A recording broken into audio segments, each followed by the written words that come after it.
किसानों की फसल सुरक्षा में प्राकृतिक रूप से हम क्या कर सकते हैं? 1. जैविक कीटनाशक बनाना सिखाएं। नीम का घोल, नीम एक्सट्रैक्ट स्प्रे, नीम की पत्तियां पीसकर पानी में उबालें, छानकर छिड़काव करें, कीट भागते हैं। गौमूत्र घोल, गाय का मूत्र, नीम पत्ता, लहसुन, हरी मिर्च प्रभावी जैविक कीटनाशक।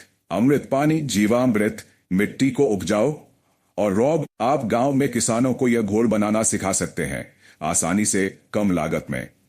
2. प्राकृतिक शत्रु कीटों को बढ़ावा देना, जैसे लेडी बर्ड अफिड्स को खाती है।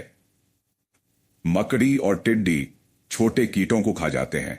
खेत में फूलों वाले पौधे जैसे सूरजमुखी, गेंदे लगाने से ये कीट खेत में टिकते हैं।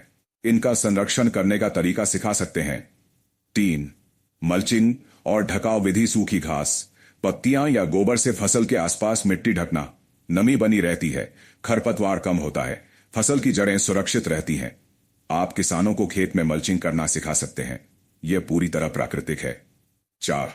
फसल चक्र और अंतर्वर्तीय खेती, मिक्स्ड इंटरक्रॉपिंग, जैसे गेहूं के साथ चना, बाजरा के साथ अरहर। इससे कीट एक ही फसल पर हमला नहीं कर पाते। इस पद्धति को अपनाने में आप गाइड बन सकते हैं। 5. प्राकृतिक फसल बीज बैंक बनाना। पुराने देसी बीज ज्यादा मजबूत और रोगरोधी होते हैं। गांव में मिलकर देसी बीजों का संग्रह करें, किसान आपस में बांट सकें। आप इस बैंक की शुरुआत कर सकते हैं, स्कूल, मंदिर या पंचायत भवन से। 6. मौसम और चंद्र खेती। नेचुरल टाइमिंग सिखाना, चंद्रमा की स्थिति और मौसम देखकर बीज बोना, छिड़काव करना यह पुराने समय से प्रमाणित तरीका है। अगर आप रिसर्च करके सरल भाषा में किसानों को समझाएं तो वो तुरंत अपनाते हैं। प्राकृतिक रूप से उपाय हम कैसे मदद करें? नीम गौमूत्र से कीटनाशक बनाना सिखाएं, डेमो दें। देसी बीज संरक्षण बीज बैंक शुरू करें।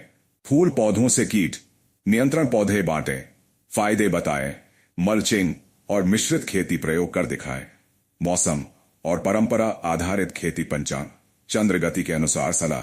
अगर आप चाहते हैं तो मैं एक गांव में एक दिन की प्राकृतिक फसल सुरक्षा वर्कशॉप योजना भी तैयार कर सकता हूं, जिसमें आप किसान भाइयों के साथ मिलकर काम कर सकते हैं। बस बताइए कौन से राज्य जिले में आप काम करना चाहते हैं, कितने किसान या गांव जुड़े हुए हैं।